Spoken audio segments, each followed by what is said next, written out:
Oi, gente. A gente vai ter que fazer um vídeo rápido essa semana, porque eu tô começando a gravar isso, já passou de 3:30 da manhã.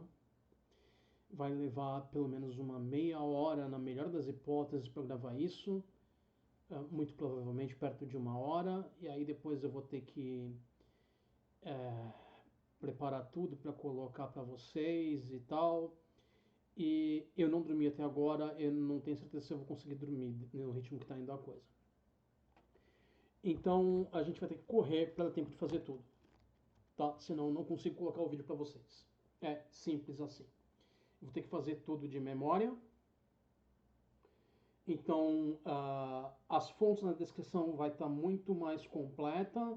Tem muita fonte, muita coisa para a gente falar, mas eu provavelmente vou esquecer de algumas coisas. Então a gente vai falando uh, à medida que a gente for seguindo aí. Bom, vamos lá. Antes de mais nada, vamos começar por uma coisa que eu não tenho aí na tela, que eu não coloquei, que já vem de outras semanas aí, que os Estados Unidos e o Irã vêm negociando um, um acordo para o fim da guerra. E o Netanyahu, ele depende da guerra para se manter no poder, então ele não quer parar de jeito nenhum. O Trump está desesperado para parar porque está destruindo as chances dos republicanos na eleição de meio de mandato nos Estados Unidos.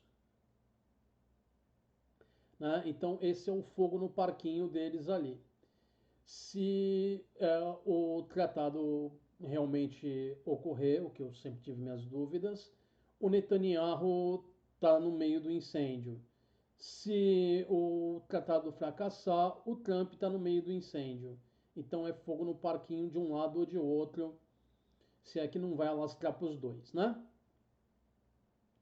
Mas enfim, eu não comentei nada nas outras semanas aí dessa negociação, não falei muito disso porque eu não via chance disso ocorrer. Porque Israel não quer que isso aconteça. Israel não vai parar de atacar. E enquanto Israel não para de atacar, o Irã não aceita o acordo, porque o acordo inclui o cessar em todos os frontes, incluindo o Líbano, e isso aí ferra o Netanyahu, né?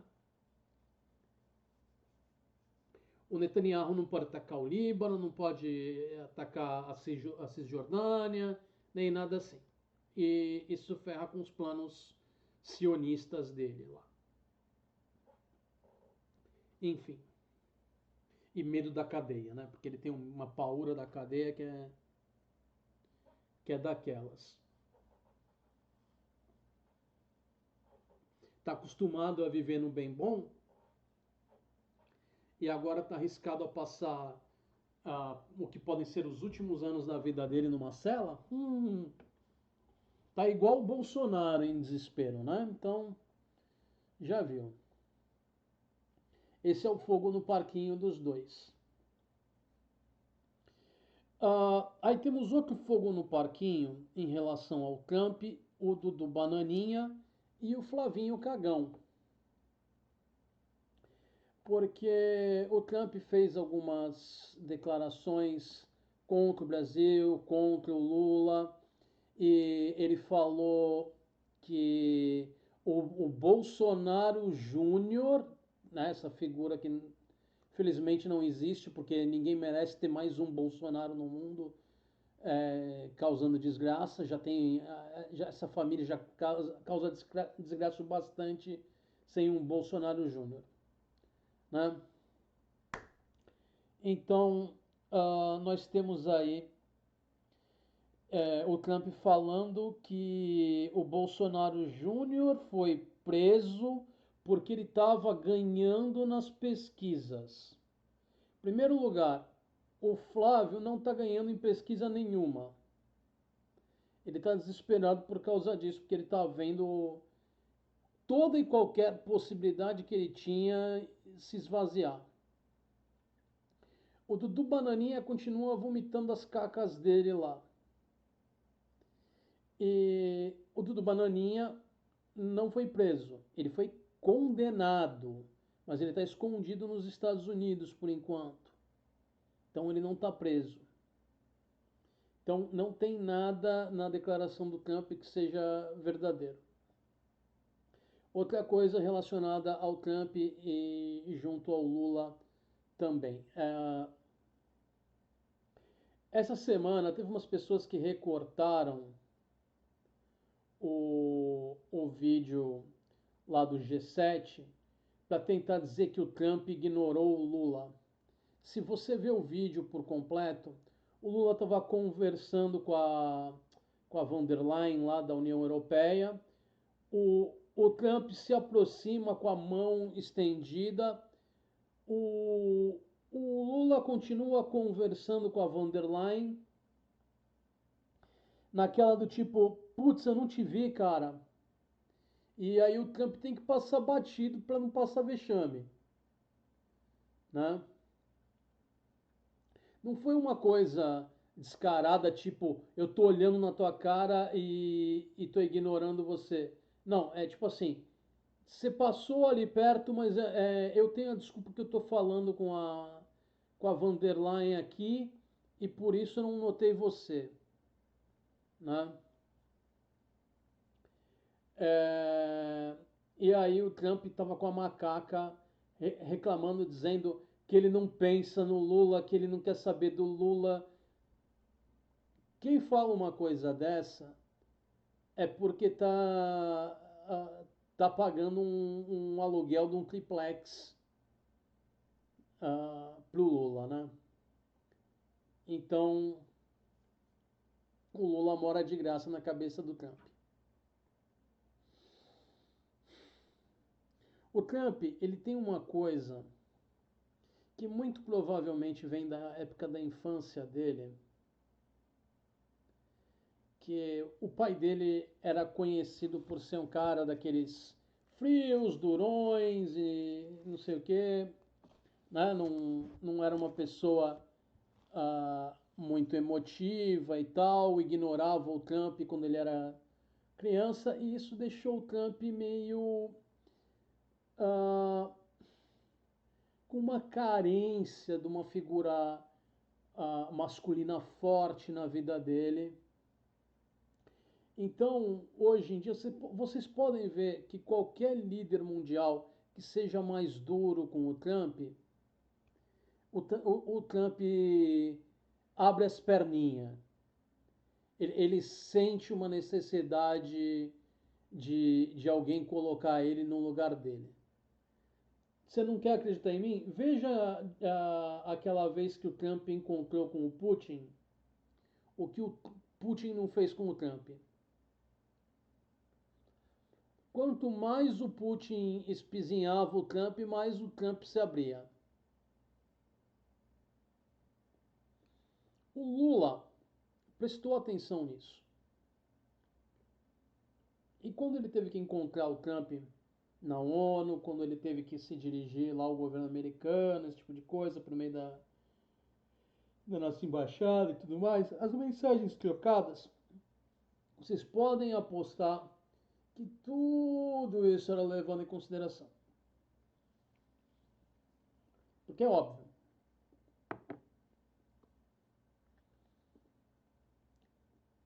Ah, quando o Lula bate forte nos discursos dele falando do Trump, o Trump é um cara que ele adora que as pessoas falem dele. Então, se alguém falar para ele, fulano falou de você, ele vai atrás de tentar ver o que falaram dele.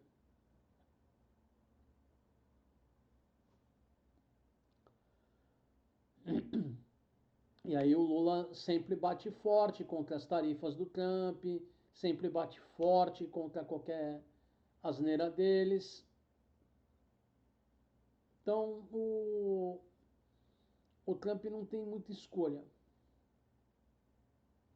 Ele abre as perninhas ali, né? Bom, mas vamos lá. Então o Lula não, não tem o que perder com essa situação. quanto mais o Trump fizer contra o Brasil ou contra o Lula em pessoa, melhor para a campanha do Lula.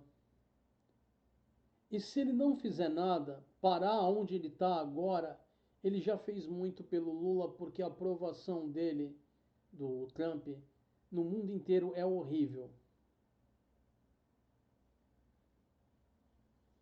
Ele já era tóxico durante a eleição no Canadá, que eu acho que foi. Ei, ano passado já tinha o primeiro-ministro canadense. Eu acho que foi final de 2024. É, porque se eu não me engano, o primeiro-ministro canadense já estava no poder antes do Trump assumir, que foi em 20 de janeiro. Eu acho que foi no fim de 2024. Era para a direita ganhar no Canadá. Mesma coisa na eleição na Austrália, era para a direita ganhar. O Trump apoiou os dois, a esquerda virou. Dois países absurdamente distantes, a direita ganhando nos dois, o Trump apoiou a direita, a esquerda virou. Então a gente vai ver esse tipo de coisa aqui também. É capaz que dê primeiro turno, dependendo do que o Trump fizer. Eu estou reclamando disso? Não, não estou. Porque na briga da extrema-direita, eu torço pela briga. E a extrema-direita brasileira, eles estão trocando tapa um atrás do outro aí, porque agora vai ser. Faltam poucas pessoas para serem atiradas no fogo. E quem ainda está no barquinho é, não vai querer ser jogado no mar, né?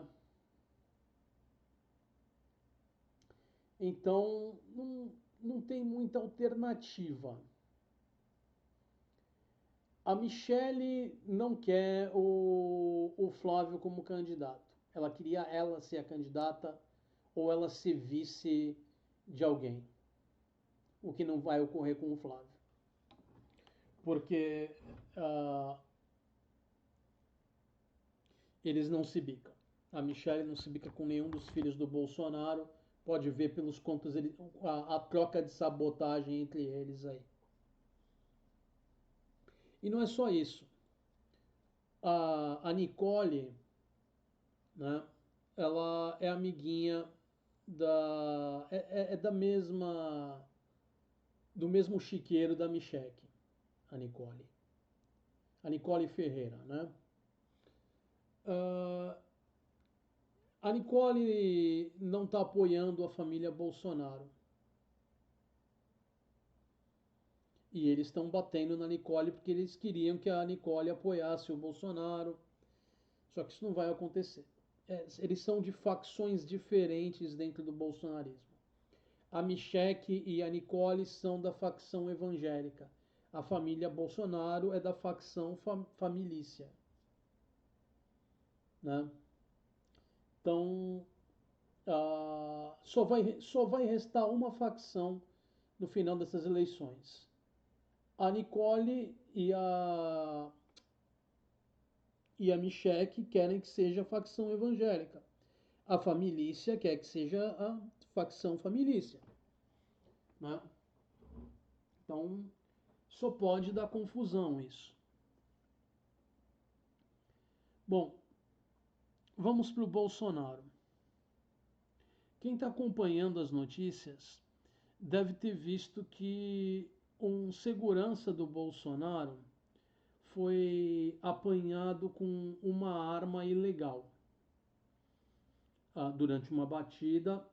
E aí, quando os policiais encontraram a arma, ele falou: Não, peraí, a gente falou, essa arma não é minha, mas eu sou segurança do Bolsonaro, essa arma é do Bolsonaro. Aí eles foram verificar lá os registros, a arma é do Bolsonaro. Só que tem um pequeno problema, que eu não estou vendo ninguém na cobertura de imprensa falar isso, nem nos canais de esquerda estou vendo as pessoas falarem isso. Que é uma coisa muito simples. O Bolsonaro não pode ter arma. Ele é um criminoso condenado. Ele perdeu, quando ele foi condenado, o porte de arma e a posse de arma. Ele não pode carregar e ele não pode ter arma. Então, esse negócio de que ele tinha uma arma lá com ele, que os seguranças desarmaram a arma lá, tirando uma peça, para ele não fazer nada e não sei o que, e agora ele quer a arma. Nós temos uma série de problemas aí. Primeiro, ele não devia ter essa arma devia ter sido apreendida. Por que ela não foi apreendida? A situação dessa arma está ilegal. Criminosos não têm direito à posse de arma nem porte de arma.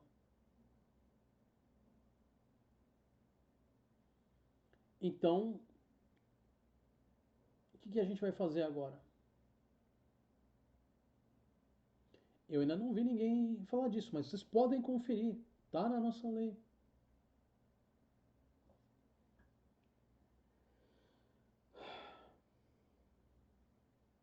E essa arma foi encontrada logo antes de acabar o prazo para o Bolsonaro voltar para a cela dele. Vocês acreditam em coincidência? Eu não acredito. Agora, se vocês acreditam, por favor, me avisem que eu tenho um pé de feijão mágico para vender para vocês aí. Tá certo? Brincadeiras à parte. Ah, a gente tem que ver esse negócio da arma.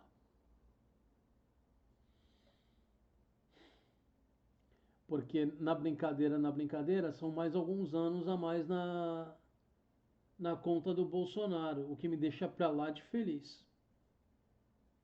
Mas eu não sei se o Gonê é, vai tomar alguma providência nisso, ele que é o procurador, né? Procurador-geral o cargo virou procurador-geral da vergonha durante o governo Bolsonaro.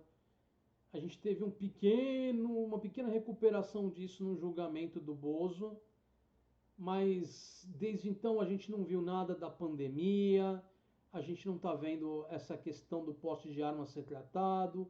O Gonê falou que não ia levar para frente as coisas das joias. Que porcaria é essa, para não falar outra palavra?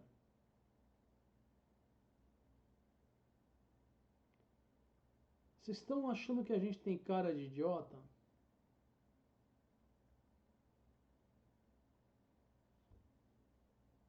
Mas o Bolsonaro já pegou 20 e tantos anos. Que pegue 30, que pegue 40, que pegue 50, eu tô me lixando. Depois do que esse cara fez no país, eu tô me lixando. Mesmo porque esse safado vai cumprir lá um sexto da pena. Então, é, essa coisa da arma, que some mais um ano na pena dele, ou alguns meses, já é alguma coisa a mais. Entendeu?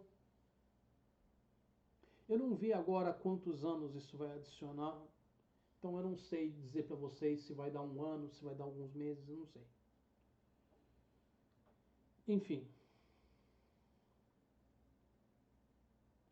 Bom, e com isso, resta pra gente aí na tela, da turminha aí com a camisa do Brasil, resta o Alcolumbre e o cara lá do PT da Bahia, o Jacques Wagner. Eu estava esquecendo o nome dele. O Jacques Wagner é um cara que, tá, ele é do PT, mas ele só tem dado bola fora. Ele só tem jogado pelos interesses dele e pela extrema direita. quando teve aí a coisa da indicação do Lula para o Supremo, com o Messias. Desculpa, é o cansaço, gente. Com o Messias, ele falou que o governo falou para o Lula, falou para todo mundo ali no PT, não, que a gente já tem os votos para conseguir, não sei o que lá. E aí deu no que deu a votação, o Lula perdeu.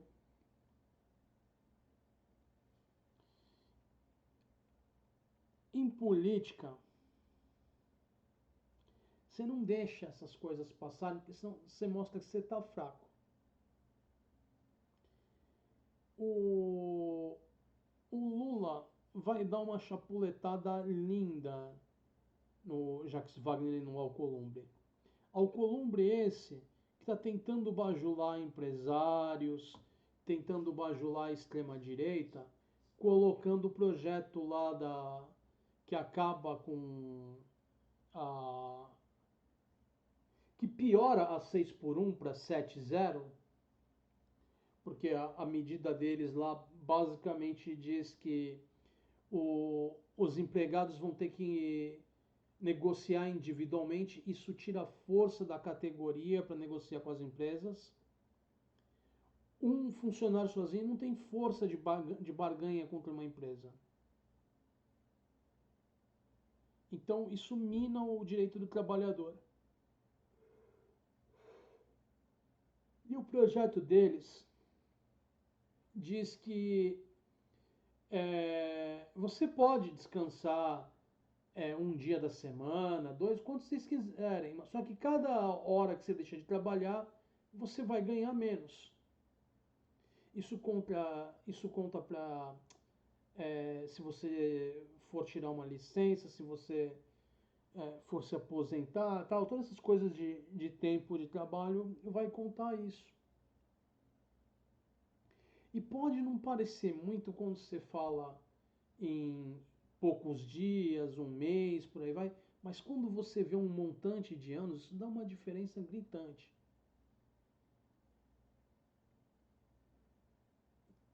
Esse pessoal que quer a 7-0 é aquele mesmo pessoal que quando acabou a escravidão aqui no Brasil, eles queriam quer dizer, eu estou falando, é o mesmo pessoal, não no sentido de serem exatamente as mesmas pessoas, mas é o mesmo estilo de pensamento, que queria que os donos de escravos fossem ressarcidos pela perda dos escravos.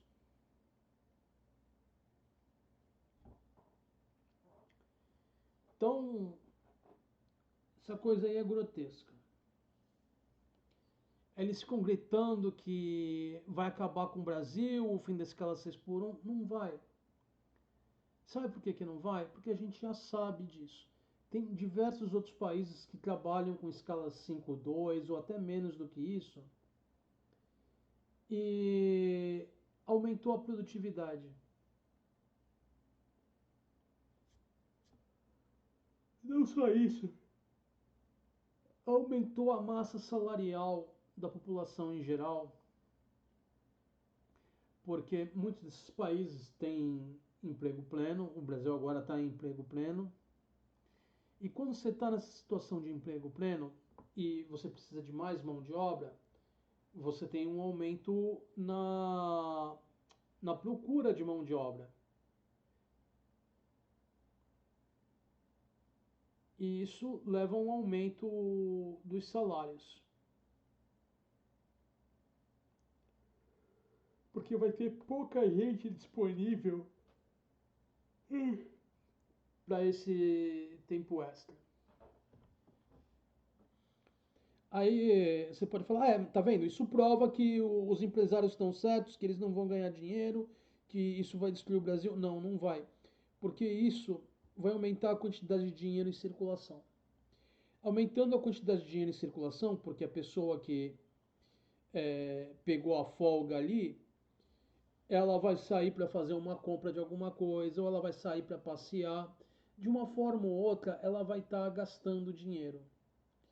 Entrando mais dinheiro no bolso do trabalhador, O trabalhador gasta mais, porque ele tem contas para pagar, ele tem coisas que ele precisa comprar do dia a dia mesmo.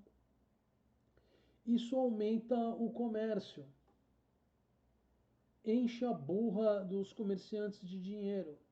Enchendo a burra dos comerciantes de dinheiro, enche a burra do agronegócio, enche a burra das indústrias, porque tudo que chega para a gente comprar no mercado e etc e tal, vem de algum lugar.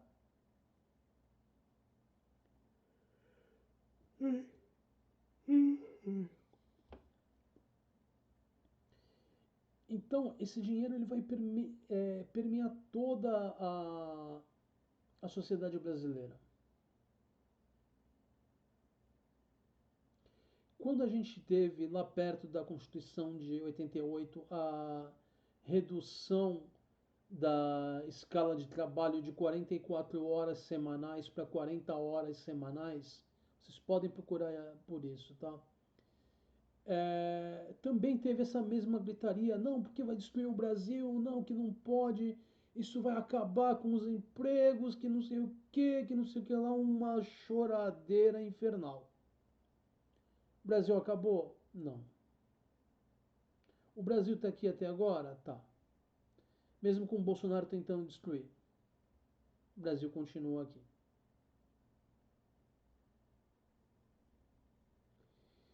E aí a gente tem uma outra coisa engraçada, que foi o tal do comercial lá do Bolsonaro e do Flávio, lá num avião atirando em três barcos. Aí um dos barcos falava o nome de uma organização ilegal aí. O segundo barco, o nome de uma outra organização ilegal. E eles metralham esses dois barcos e um terceiro barco que estava junto consegue fugir. Nesse terceiro barco estava escrito PT. Então, eles estão associando o PT a organizações ilegais, organizações terror tananã, de acordo com os Estados Unidos. E sabe quem não falou nada a respeito? Quem está caladinho? O Cássio Nunes Marques. Ele é o presidente do Tribunal Superior Eleitoral. Foi ele que colocou abaixo uma pesquisa chamando de censura, dizendo que eles estavam comprometidos, que eles estavam corrompendo os resultados, né? Porque o Flavinho estava desesperado e pediu pro Cássio Nunes Marques dar um jeitinho ali por baixo dos panos, né? Só que não tem muito debaixo dos panos, como todo mundo está vendo. Mas o Cássio Nunes Marques foi lá e fez o serviço para o Flavinho. O que mostra o tamanho do comprometimento que a gente tem nos nossos poderes. Nós temos o Congresso inimigo do povo e nós temos infiltrados no Supremo. Por mais que o André Mendonça tenha dado sinais de que ele é mais capaz do que o Cássio Nunes Marques, ser menos capaz que o Cássio Nunes Marques, menos honesto, menos capaz, é muito difícil. Porque a gente vê a má vontade na pessoa.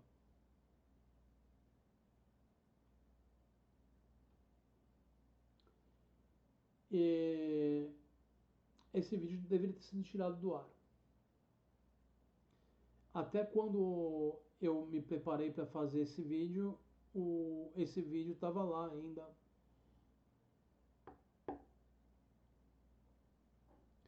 Então a gente vai ter interferência aqui na eleição brasileira, isso é certo.